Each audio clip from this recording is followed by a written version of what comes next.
We take you live now to Toronto Police Headquarters, where investigators are providing an update on a homicide near the University of Toronto's Scarborough campus. Now been made in the murder of 20-year-old Shavank Avasti. On December 23rd, at approximately 3:30 p.m., officers responded to reports of a person with serious injuries on the Highland Creek Trail, located on the University of Toronto Scarborough campus. When officers arrived, they located a 20-year-old male who had been shot. He was pronounced deceased at the scene. This was a deeply tragic case. Shavank was a third-year University of Toronto student from India. He was young, bright, and had his whole life ahead of him. Our thoughts remain with his family, friends, and classmates, and everyone affected by his loss. Since that day, members of the Homicide and Missing Persons Unit have worked nonstop to identify and locate the person responsible for this senseless act of violence. As a result, Babatunde Afawape, 28 of Toronto, has been arrested and charged with first-degree murder. Based on our investigation, we do not believe that the accused and the victim were known to each other. It is our belief that this was a planned and deliberate act by the accused, and we have not yet found a motive for why Shavank was targeted. We recognize that this incident caused a great deal of fear and concern for students, staff, and members of the community, particularly those that use this trail. We do want to reassure the community that the person responsible is in custody. We believe that there may have been more people on the trail or on campus on December 23rd that may have seen or interacted with the accused. This is a photo of him from the day of the homicide. If anyone saw this person or had any interaction with him on December 23rd, we would like you to contact us. I'll now take a few questions. Detective Sergeant, do you believe he was a student, or do you know what looks like he's walking around the campus here? What do you believe this accused was doing at the time as far as employment, or was he a student? I don't have any information in relation to his employment. I don't believe that he was a student. Do you think he was looking for this particular victim, or do you think he was just looking to target someone? I think that he was looking to target someone. For a robbery, or target someone for what purpose? Like I said earlier, I believe in our investigation has revealed that he was there to kill somebody, is our belief. I'm not sure how he chose Shavank or what his ultimate plan was that day. Is it possible that this was random? Yes. Yes, there's no connection between, we found no connection between these two. And like I said earlier, we believe that he was there to kill somebody. How he chose that person, I don't know. Based on video surveillance, how long do you believe he was, this is, I'm presuming, taken from a campus surveillance video. Can you tell us about his path that day when you see him arriving, how long he's on campus before this attack happens? I can tell you that he was on campus for about an hour before this happened.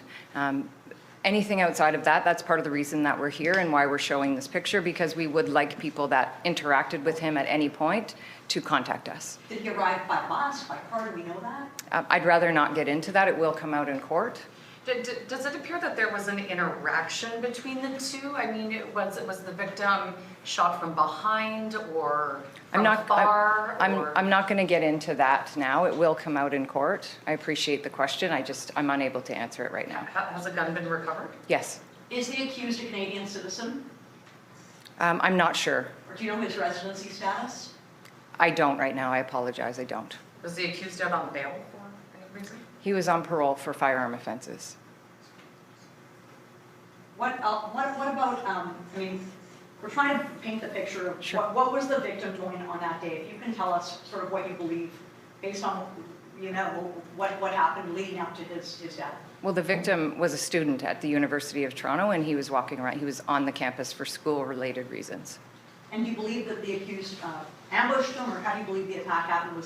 Can you kind of, because I was away, so I'm sorry for asking dumb questions. No, it's not a dumb question. I appreciate it. I'm just not positioned to, all of this will come out in court. We know that they were there and that, unfortunately, Shavank was shot and killed. Does video surveillance in that hour prior to this murder show that he was perhaps, did he interact with others? As we've seen in other cases, often when there are random attacks on victims, and I've covered many of these cases, there were opportunities prior to the actual murder where he might have tried to attack someone else. Can you say that you believe there had been others that he had tried to target prior to this murder? Well, that's why I'm releasing this picture, because we do want to know if he interacted with anybody else and to account for his time prior to the homicide. Was Siobhan, sorry, did the shooting happen like on campus? Was it in a wooded area, on a trail? Well, the trail is part of the campus, and yes, that's where it happened. So it was on campus. But it was like a secluded, was he likely alone on the trail walking somewhere? This is a well-populated trail. It's referred to as the Valley. There are many trails in there, and it's used by students, staff, and members of the surrounding community. So, I mean... Sorry for my ignorance. How long was he lying, the victim? How long was he there before he was discovered? Because again, I was not around when this happened. I would rather not comment on that right now. It will come out in court. I'd rather, but I would. Do you believe there were witnesses to this attack? I mean, we have witnesses that we have certainly spoken to, several people. But again, the evidence will come out in court, and this is just to reassure the community that the person responsible for this is in custody. We appreciate that this caused a lot of fear and concern. So that's the reason that I'm here, not to unpack the case. No, I understand. You said he's out on parole for firearms offenses. Yes. How long before this was he released on parole? That will have to come out through the court. Did someone hear gunshots and call police, or was he found on the trail? There were multiple different witnesses that reported different things, including gunshots. Okay, one more question. Where was he arrested? I mean, how did that, was he arrested at a residence? He was arrested for a parole violation by members of 55 Division, When did that happen? December 28th. Thank you, everybody. Thank you. Thank you. We are getting some updates in This regards concludes- to homicide, the first homicide of the year. This is some pretty disturbing details about the murder of Shivang Avasthi, who is a third-year UofT student from India. From what we're learning, that the victim and the suspect were not known to each other. But what we did learn from police, according to them, that this was a planned and deliberate act by the accused. They say that this individual was there to kill somebody, but they also believe that this was a random killing, and they're not sure why Shivang was targeted. We also learned that the accused was on parole for firearm offenses.